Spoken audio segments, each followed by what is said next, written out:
Adelante, Raúl. La pregunta que yo te dejo pendiente, Mabel, es si la polinización se tiene como un servicio y se cobra como un servicio. Esta es la pregunta. Sí, fíjate vos que no, la polinización en general la brindan los árboles en forma natural. Sí. Pero se entiende como servicio de polinización el llevar colmenas a los cultivos para que sean las abejas las que lleven el polen de una planta a otra o de una flor a otra. Por ejemplo, frutales como los cerezos necesitan muchísimo de los servicios de polinización porque tienen flores hermafroditas separadas en distintas flores, entonces les es difícil a la especie la polinización, ¿no es cierto?, para la autopolinización. Entonces necesitan muchísimo de estos agentes, ya sea el viento, las abejas o los abejorros, para que les lleven el polen a los estigmas de las flores y se produzca, ¿no es cierto?, el fruto. Bueno, y también modernamente en los invernaderos se están usando abejorros en lugar de abejas, porque las abejas no trabajan bien en el invernadero cerrado, entonces se utilizan abejorros para la producción de tomate, que aumenta hasta un 30% la producción con los abejorros, que también, además de ir de flor en flor, hacen un zumbido, son fuertes, son más grandes que las abejitas, y entonces desparraman polen por todos lados y logran una muy buena cosecha, ¿no?, de tomates. Yo te quería hacer una pregunta que no es central al tema de la charla de hoy, pero al principio vos mostraste un mapa cuando hablaste del tema del censo del arbolado, y en la zona macro de lo que sería la parte urbana, digamos, arriba a la derecha había una manchita que también estaba designada, digamos. ¿Qué es eso? ¿Ahí también se hizo el censo, digamos? Sí, sí. Esa manchita es la valle. Que se incorporó porque realmente hay como un continuum urbano hasta la valle, a pesar de claro, que es una zona despoblada, pero se incorporó también la valle como área metropolitana, y por eso aparece como separadito, ¿no? Se hizo claro, también el censo del bosque urbano de la valle. ajá. Y en la valle Bueno, nos pidieron, como era poquito, si nos podíamos extender hacia sus zonas turísticas. Entonces sí, le hicimos el privilegio de acercarnos hasta el Algarrobo histórico, así nos extendimos unos 5 kilómetros por sus rutas principales, 2 o 3, para destacar también esas zonas que para ellos eran muy importantes. Te cuento que participaron 7 municipios del censo, ¿no? Todos los que están muy cerquitas de la ciudad de Mendoza, la ciudad de Mendoza, Boicruz, Guaymallén, Tucán, Maipú, Las Heras. y La Valle. Adelante, Julio. Bueno, sí, felicitar a Mabel por la hermosa charla y lo importante de rescatar el tema del arbolado público, que realmente es una cosa, un valor impresionante que tenemos, y más en vivir en un desierto, y tenemos una isla de calor que nos agobia mucho. Necesitamos justamente todos estos valores que nos dan los árboles, la purificación del aire, la sombra, la disminución de la temperatura, todo esto que es tan importante, e inclusive también el tema del arbolado frutal, que también es importante acá y que nos puede dar una fuente de alimentación muy buena. Lo que nos preocupa mucho, a mí desde hace muchos años, es la pérdida de arbolado que está habiendo, se está resintiendo por enfermedades que derivan de la escasa irrigación, o casi nula irrigación. Esa irrigación que antes se proveía de las acequias que recorrían las ciudades, había ciudades mucho más chicas, las acequias las podían, no estaban en la manera impermeabilizada, o con impermeabilización de piedra bocha, que permitía cierta infiltración. Mantenían un arbolado hermoso, ¿no es cierto?, De tal manera que cuando se fue creciendo la ciudad, la disminución de esos caudales y ya la circulación es nada más que por muy determinadas acequias, ¿no? El 90% de las acequias no llevan agua más, sino funcionan como drenaje, pero no como irrigación. Cuando inicialmente eran de irrigación y drenaje, ¿no? Entonces, el tema me preocupa es cómo aprovechar esa agua que pueda haber, si posible, se está pensando, agua residual en las casas, agua que se pueda reciclar, algo que se pueda reutilizar, y la misma, utilizarla en cada frente de cada casa para irrigar esos árboles, y también la posibilidad que está pensada, no sé si estará aplicando mucho, de hacer las acequias con fondos porosos, digamos, de alguna manera que estén con algunas perforaciones, de tal manera que el agua que circula muchas veces de riego, de los jardines, que va por los desagües pluviales, va hacia la acequia, le llegue a cada árbol. No que funcione, que esa agua sigue y sigue hasta que llega hasta un colector máximo, como a uno de los arroyos, y se va. Y los árboles no la pueden tomar.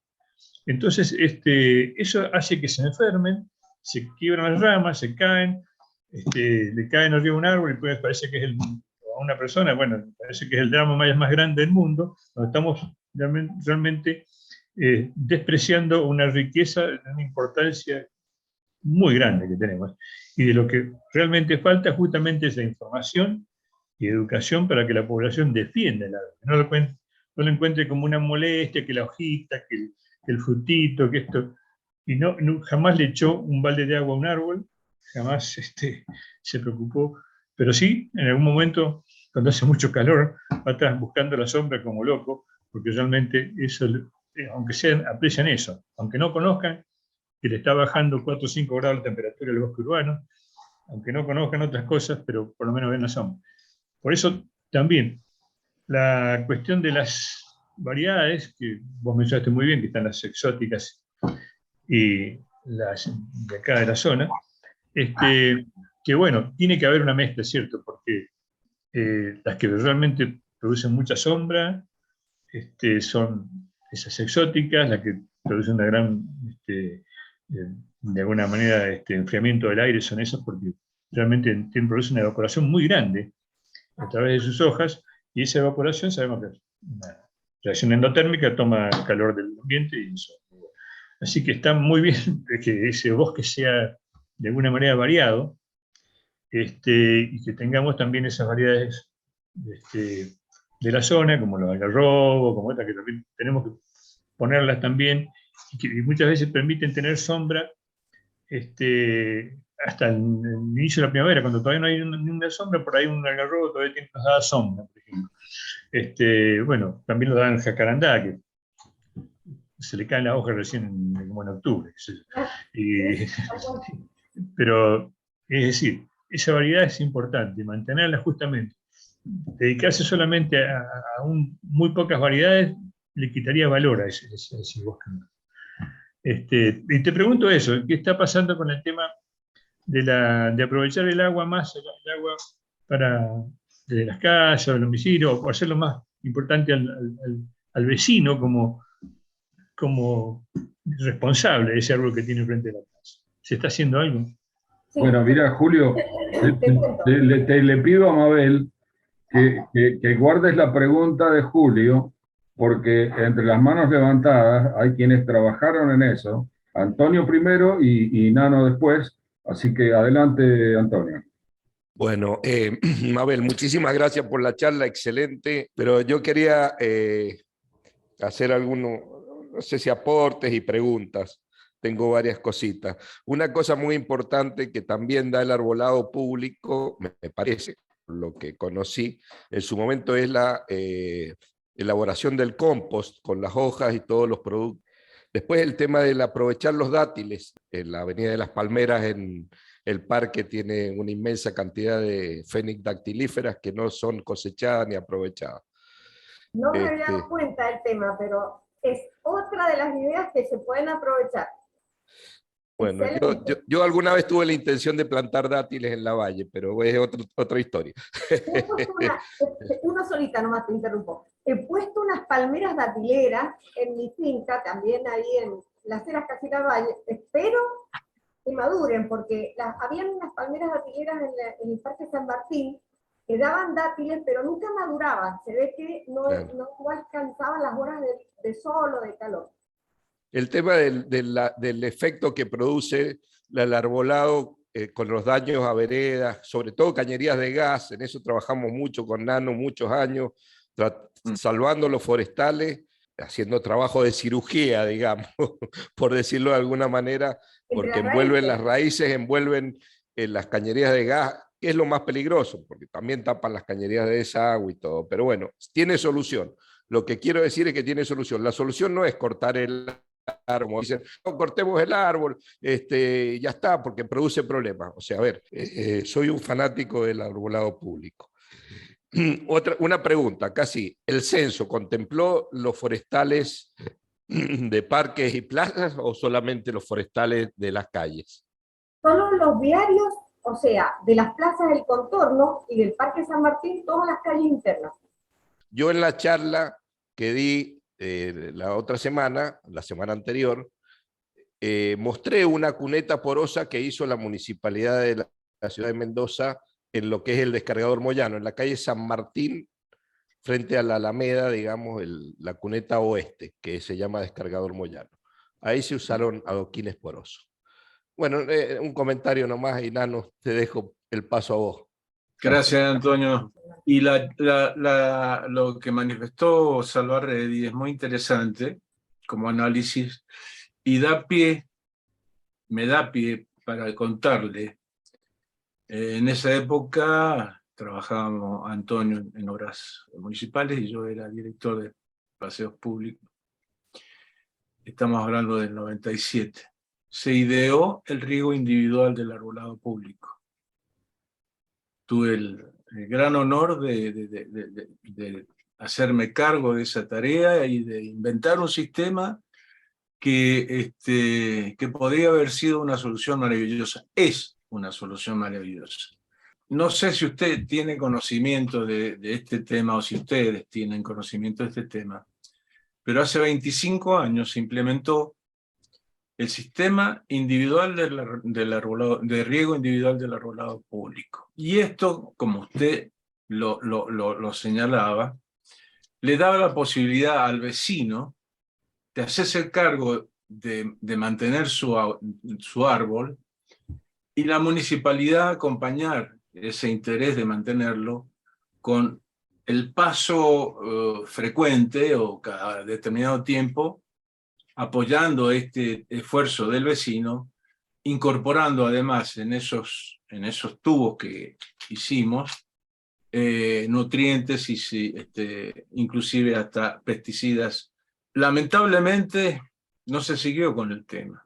Yo estuve 7 años de director de paseos públicos, o 8, ya no recuerdo cuánto, y en 3 años, que fueron los últimos 3 años, hicimos alrededor de 3.800 o 4.000 árboles con este sistema.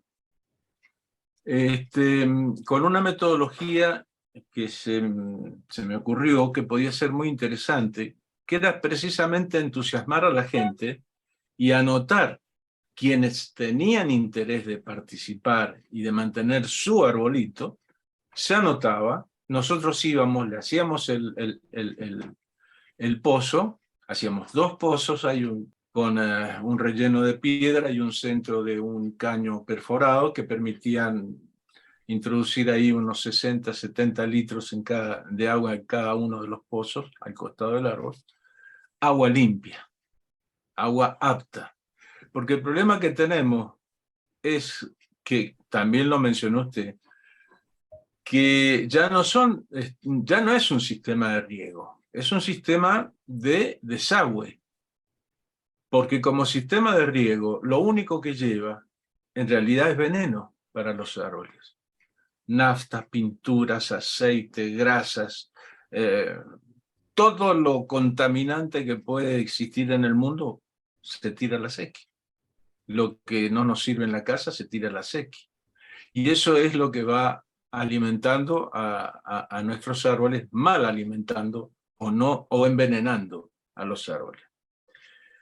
No hay nutrientes que se aporten, y al contrario, se sacan los nutrientes cada vez que llega el otoño y se hace la recolección de las hojas. Toneladas y toneladas de hojas llevan los nutrientes que naturalmente en un bosque estarían nuevamente reciclándose para seguir alimentando el bosque que sigue creciendo. Así que haber frenado la ejecución de ese sistema de riego ha sido un daño muy grande que se le hizo al arbolado público, lamentablemente. Estamos con posibilidades de retomarlo. Es una cosa muy simple. Está en toda la documentación que lo permite hacer. Yo escribí un pequeño folleto donde están todos los datos, todas las indicaciones para poder hacerlo. Y lo único que faltaría es la voluntad que necesitamos para darnos cuenta que el árbol nos protege.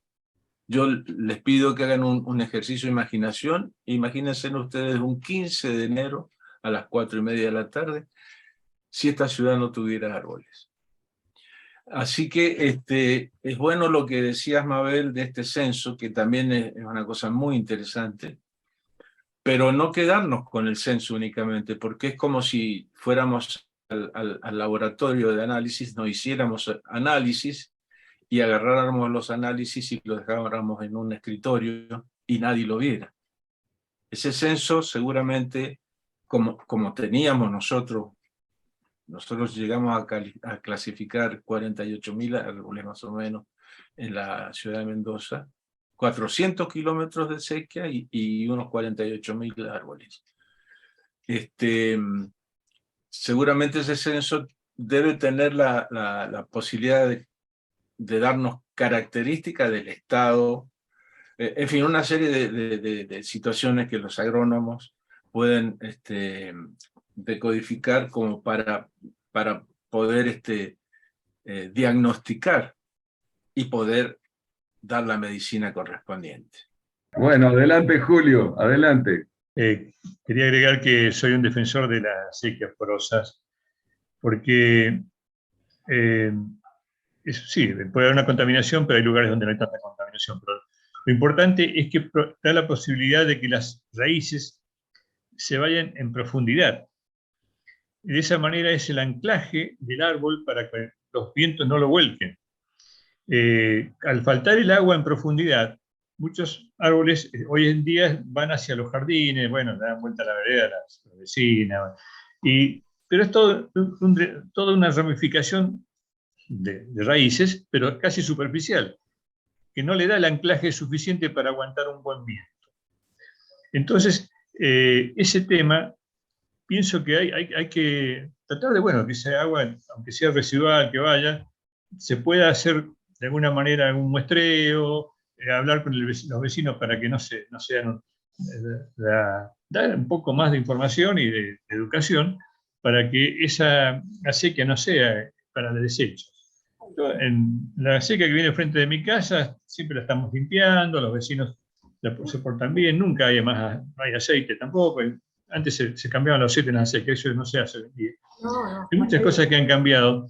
Y también he puesto un fresno hace como 5 o 6 años y puse al lado, en el jardincito que tengo delante, he puesto los caños sobre la base de ripio, digamos, para que justamente a cierta profundidad lo regamos perfectamente. Bueno, eso lo puedo hacer, pero no pediría que cada vecino lo haga, pero por lo menos que por la sequía pueda ir, aunque sea el agua residual, y que vaya hacia abajo. E inclusive, habría que ver qué posibilidad de que haya sequías que siempre llevan agua y otras que nunca llevan. Es como que van a determinadas plazas y toda esta cuestión. ¿Cuánto costaría tener, por ejemplo, una especie de tomero urbano que fuera cambiando de lugar, digamos, es decir, cambiando hacia qué acequia, para que periódicamente una dotación de agua que va hacia una determinada plaza o hacia un determinado lugar vaya por diferentes calles y acequias, y vaya dándole una fracción de esa agua a los árboles. Y con una cuneta ranurada también. Entonces planteemos esa cuestión, que cuánto puede costar. Te cuento, Julio, de lo que te preocupa. He anotado 4 temas principales que vos hablaste y me preguntaste recién. Primero, respecto de el uso de una fuente alternativa de riego. Vamos a pensar que, aunque pusiéramos un tomero, que es la solución, porque el problema de falta de conducción de agua por las calles, reconocido por los municipios, es la falta del tomero. Desde que no se contrataron más tomeros, el agua pasa por algunos lugares donde todavía hay compuertas, porque también la gente se roba las compuertas, todo le viene bien, si son de madera se las roban, si son de hierro se las roban. Preguntale a Nano, cuando era director ahí, administrador de parques, parque cívico, nos robaban todas las semanas todas las compuertas. Entonces, es un tema también de cultura, ¿no es cierto? Pero bueno, el tomero es la persona clave para restituir nuevamente el circuito de agua a las acequias. Pero el agua va a ser escasa, es escasa y va a seguir siendo escasa. Entonces, discúlpame que te interrumpa, Mabel, discúlpame, pero el origen del problema que están mencionando tanto Villarroel como vos del tomero está relacionado con que antiguamente todas las plazas se regaban por manto y actualmente todas las plazas se riegan por riego por aspersión. Entonces ha perdido el sentido de la direccionalidad que tenían las aguas hacia las distintas plazas. Eso te no, quería bueno, mencionar. pero en el camino está todo el resto de la Sí, ciudad. por supuesto, pero se le ha quitado importancia, la importancia que tenía antes. Ahora ya no se atiende con tanto esmero el recorrido de las aguas y bueno, se pierden las compuertas o se rompen y no se reparan y pasa lo que está pasando. Bueno, pero frente a esta situación y frente a la posibilidad de que no se recontrate nunca el tomero, hay distintas soluciones, pero una de ellas es ocupar nuevas fuentes de agua, por ejemplo, las aguas grises. En Lavalle, ya ayer lo leí en un diario digital, que han dictado una ordenanza, porque esto tiene que ser motivo de una legislación, ¿no es cierto?, de apoyo, para que las nuevas casas del IPB tengan un sistema de drenaje de las aguas grises para el riego de la forestación. Entonces, yo creo que esta es una alternativa buenísima, que está al alcance de la mano, y que lo único que necesitamos es un poco de cambios, ¿no es cierto?, en las infraestructuras nuevas de las viviendas. Y en las viviendas viejas también se puede llegar a hacer. En España, por ejemplo, mandan las aguas grises a los huertos, que también está muy de moda cultivar sus propias hortalizas, incluso la de la cocina, ¿no es cierto? Con un desgrasador se puede utilizar perfectamente para el cultivo de huertas familiares. Son estrategias, son fuentes de agua que estamos desaprovechando y que no nos deberíamos permitir en Mendoza, que somos un oasis, el mandar todas las aguas a las plantas cloacales que terminan desbordando la capacidad de las mismas. Así que eso es una posibilidad que ya se está implementando, el uso de las aguas grises para la forestación urbana. Otro tema, el de la perforación de las acequias, está contemplado como un componente también de este sistema digital de censo y gestión que se está terminando justamente en este mes, que contrató la Secretaría de Ambiente. El segundo componente, además del censo y gestión, existe el componente de perforación de acequias, para lo cual se iba a comprar una especie de martillo neumático o saco abocado para romper las acequias viejas o las nuevas, que muchas veces es una lucha constante del municipio con la empresa que gana la licitación para que haga la perforación. Te cuento, Julio, que está en la ley desde hace 12 años que las acequias tienen que ser perforadas. No se cumple. Entonces, como no se cumple, ¿viste? Grandes problemas, grandes soluciones. Este proyecto digital de censo y gestión incluye un componente para la rotura, la perforación de acequias para hacerlas permeables. Porque como bien vos dijiste, y si bien ya no tiene una mirada sobre los residuos, es cierto que no están en todos lados así, y que además el árbol, que es selectivo en su alimentación, no come todo lo que le pasa por la acequia, realmente se puede defender de que alguna vez transitoriamente pase alguna sustancia que no le es un alimento, pero el árbol no lo toma en general, y sí es muy importante que aprovechemos todas las fuentes de agua como, por supuesto, ¿no es cierto?, la función fundamental que es la defensa aluvional, que sí se hace muy rápido en Mendoza por el sistema de acequias, y ahí los árboles se enriquecen. Y también los árboles están sobreviviendo en la ciudad porque se defienden, rompen las cañerías, o las cañerías se rompen solas y después el árbol las invade, y se están nutriendo de la fuente de agua potable y de las cloacas que le pasan cerca. Cuando se arregle eso, sí o sí vamos a tener que ocuparnos de regar el árbol, porque si no nos vamos a quedar sin forestal. Y después me decías, bueno, las aguas grises, y lo otro es que los árboles que tumba el sonda, no es porque el sonda sea muy violento, como bien dijiste Julio, Antonio, en realidad yo me he tomado el trabajo de ir a ver, sobre todo con las primeras veces que apareció como noticia en los noticieros que los árboles se habían caído con sonda, que fue en Wuhan. Yo me acuerdo perfectamente, se cayeron 300 árboles, yo estaba trabajando en Sociedad. Y de ahí me acerqué y vi que las raíces estaban secas, los árboles se habían caído con su pan de tierra completo, porque si bien había algún poquito de hojas todavía, las raíces estaban secas, y eso es lo que pasa siempre después de un viento solo. El árbol que se cae es porque hace meses que no recibe, o años que no recibe agua. Entonces se defiende con la poquita lluvia, con la generosidad de alguna vecina, pero ese pan de tierra que se va muriendo, esas raíces que se van muriendo, son frágiles después a la presencia de los vientos. Adelante, Roberto. Ok, Eduardo, gracias.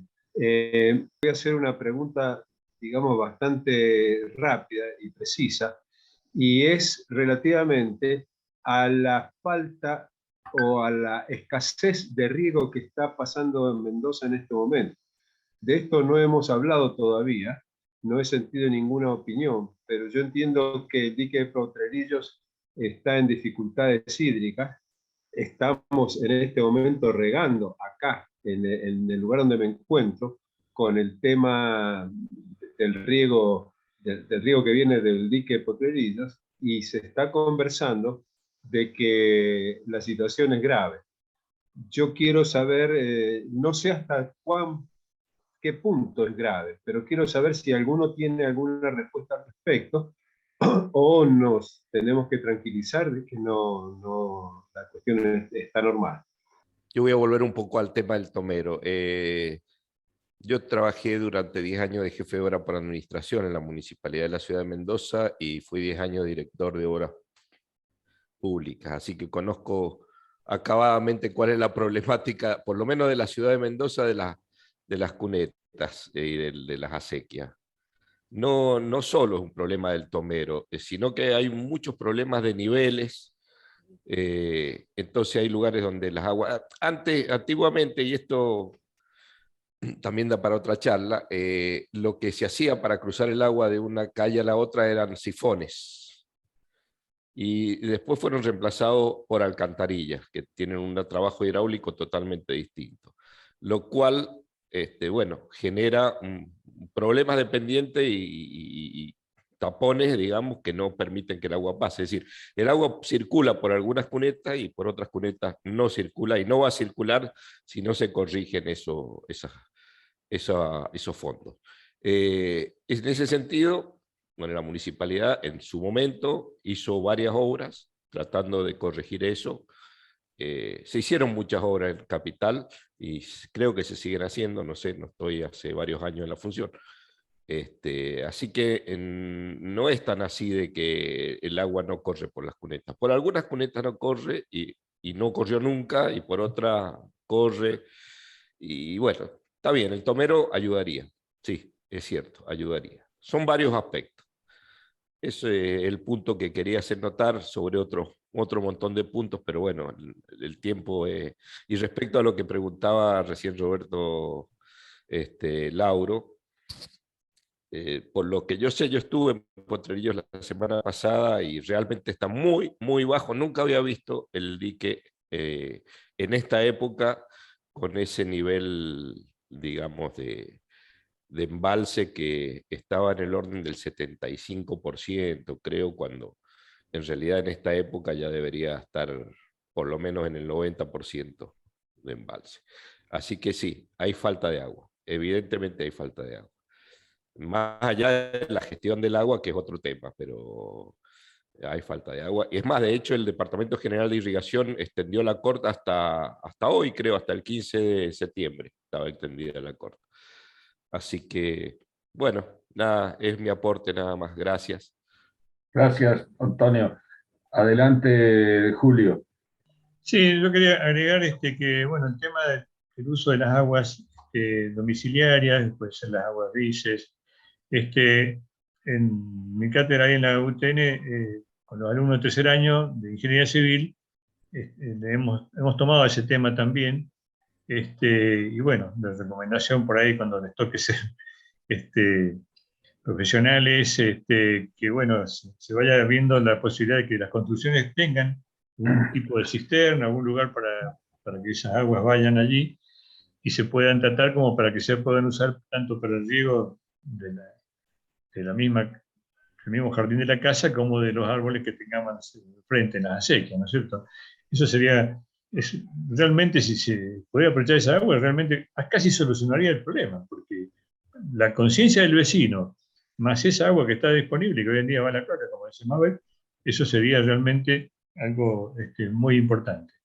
Y bueno, es así que ese es un tema que lo tenemos en cuenta o está tratando justamente de que ya a nivel de quien está estudiando ingeniería, ya vaya pensando en la posibilidad de que la vivienda tiene que ya incorporar cuestiones como esa, como ver cómo va a cuidar el arbolado, como toda la responsabilidad de vivir en una ciudad, no es solamente usarla, sino que hay que hacer muchas cosas para que mantener esas calidades de vida.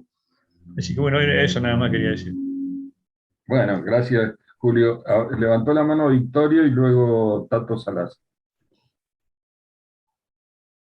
Sí, el devenir de la conversación por ahí va aportando nuevas cosas. Yo simplemente quería comentarles una cosa. Yo estoy en Santa Fe. Aquí,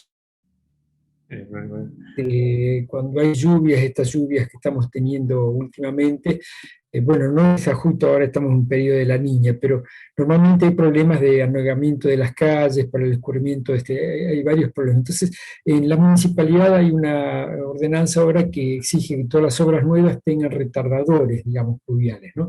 Eso, bueno, les quería comentar que ya está en marcha acá en Santa Fe. Las obras que se hacen tienen que tener una serie de dispositivos para que todo el agua, porque claro, además con toda la pavimentación que se está haciendo de las ciudades, donde no escurre el agua, ¿no?, hacia abajo, entonces, bueno, digamos, cisternas que van retardando un poco el escurrimiento del agua a las calles y con los consiguientes problemas que trae, ¿no? Eso hace unos años que ya está en marcha aquí en Santa Fe. Adelante, Tato.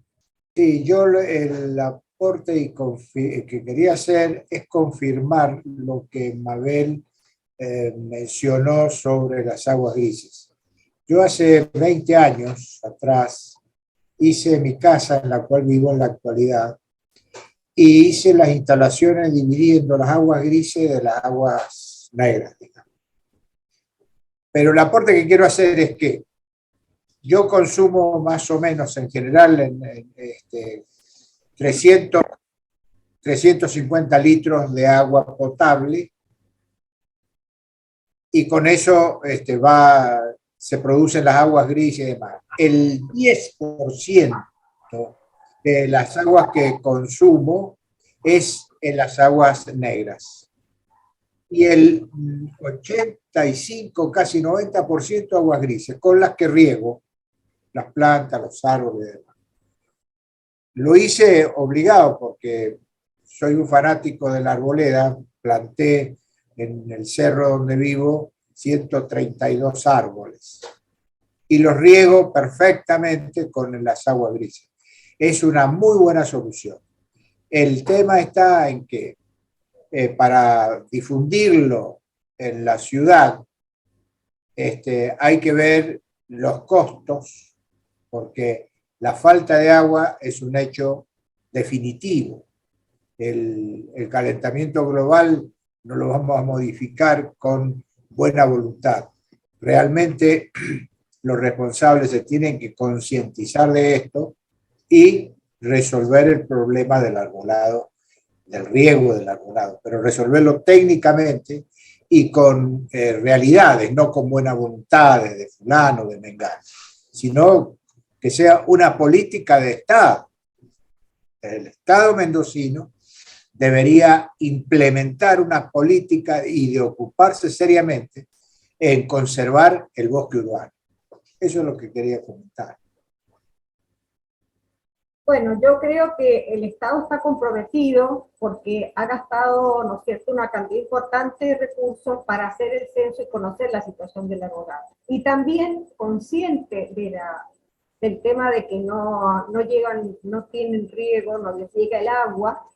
Paralelo con el censo se hizo todo una planimetría que la hizo con la participación de irrigación y un experto que se contrató para hacer el mapa de acequias de Mendoza. Ahora, hoy se conoce el mapa completo de acequias de Mendoza, gracias a este proyecto, que nunca se tuvo. Así que ahora ya se sabe por dónde hay acequias, dónde no hay acequias, y por supuesto que los municipios saben esto, ¿no es cierto?, y irrigación de las contrapendientes, lo que está mal hecho, como para que se pueda mejorar. Eso hablando del riego tradicional, que como el dique Potrerillo, decimos, tiene tan poco caudal, realmente nos va a ayudar, pero no va a terminar de solucionar el problema. Yo creo que el problema de las aguas grises, como este ejemplo de Tato, es maravilloso. Ya no noté el dato, que estás regando con una familia puede regar 132 árboles. Es maravilloso el dato, Alberto, yo la verdad que te agradezco muchísimo. Y bueno, nosotros asumimos el compromiso de peticionar a nuestras autoridades que se reglamente, como en la Valle, el uso de las aguas grises. Y que yo no creo que debe ser mucho gasto, capaz que, perdón, ¿no? Los arquitectos y Antonio, Fernando, que saben del tema, pero yo creo que debe ser mucho más barato hacer los agujeros que correspondan y las cañerías que correspondan para dirigir las aguas grises a las acequias, que seguir mandando el agua del río Mendoza, que es tan escaso. Porque yo creo que realmente no va a alcanzar ni para los cultivos ni para nada, solamente para el agua de bebida. Y como el agua de bebida no se va a dejar de llegar a las casas, es muy importante que reusemos ese recurso y lo reenviemos a las acequias para mantener nuestra arboleda, que es parte de la vida también. Porque o nos morimos de sed o nos morimos de calor. No podemos dejar de tener los árboles en Mendoza. Así que yo creo que sería un dinero muy bien invertido el hecho de conducir las aguas grises a las acequias. Y otra solución que les quería comentar, paralela, que también se puede implementar perfectamente bien, con los mismos recursos que están invirtiéndose para la conducción de las aguas cloacales, es el tratamiento del agua cloacal. En España tienen una planta de tratamiento que se llama la planta de la China, especialmente dedicada al tratamiento de las aguas, la recuperación de las aguas cloacales, para el riego de parques y espacios verdes públicos. Lo conducen inteligentemente por cañerías de otro color, violeta, entonces nadie va a abrir para tomar agua una cañería que conduce agua tratada. Y así, entonces, riegan todos sus parques con la planta de la China, y además limpian las veredas, porque ellos tienen, ¿no es cierto?, el riego de las veredas, la limpieza de las veredas, también con equipos especiales y con el agua proveniente de la planta de reuso.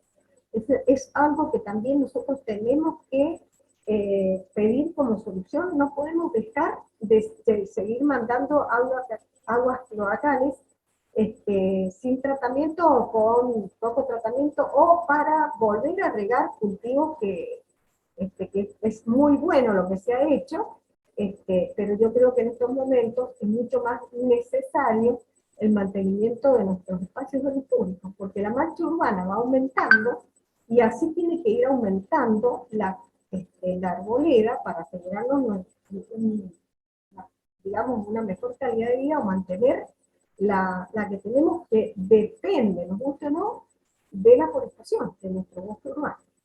Y que es una prioridad tan alta mantener el bosque como la de cuidar el agua. No podemos alegremente decir, como algunos de nuestros funcionarios, que el bosque es un lujo y que no nos podemos permitir ese lujo. No es un lujo, es una necesidad vital para los mendocinos. Y hay solución. Es cuestión de buscar estrategias que nos permitan utilizar mejor las aguas que tenemos a nuestra disposición. Mabel, tiene la mano levantada, Julio. Sí, solamente no decir que, por ejemplo, los edificios de departamentos podría tomarse que, estimarse o obligarse que se hagan unas cisternas para recibir todas las aguas grises y tratarlas adecuadamente para después volcarlas al riego, tanto de los lugares verdes del mismo complejo como también los arbolados cercanos. Es decir, que tendría que haber ya una reglamentación como para aprovechar las aguas grises de volúmenes importantes, y ya para que se contemple la construcción de grandes edificios. Antonio, adelante. Sí, quiero ser más que breve. Perfecto, eso va en línea también con que se deberían captar las aguas de lluvia, en vez de tirarlas a la calle, captar las aguas de lluvia intra de la línea municipal para adentro y acumularlas y luego utilizarlas. Entonces, en ese sentido, si se trataran todas las aguas residuales para poder reutilizarlas, por ejemplo, tendríamos perfectamente una cantidad de agua disponible para riego. Eso va un poco en contra de la gravedad, digamos, porque nosotros las plantas las tenemos en las zonas bajas y después si tratamos el agua, ¿para dónde la llevamos para regar? Tendríamos que bombearla, pero bueno, es otro problema técnico, pero es complicado el tema, pero tiene solución. Así se riega el Cerro de la Gloria, Antonio. Así es, así es. Quiero hacer primero el agradecimiento a Mabel por la linda exposición, el agradecimiento a todos, no solo a los que usaron el micrófono para exponer, sino a todos los presentes, que siempre es un gran apoyo para el Ateneo, a la Facultad Regional Mendoza de la UTN, y bueno, desearles a todos que tengan un buen fin de semana y que nos veamos el próximo viernes.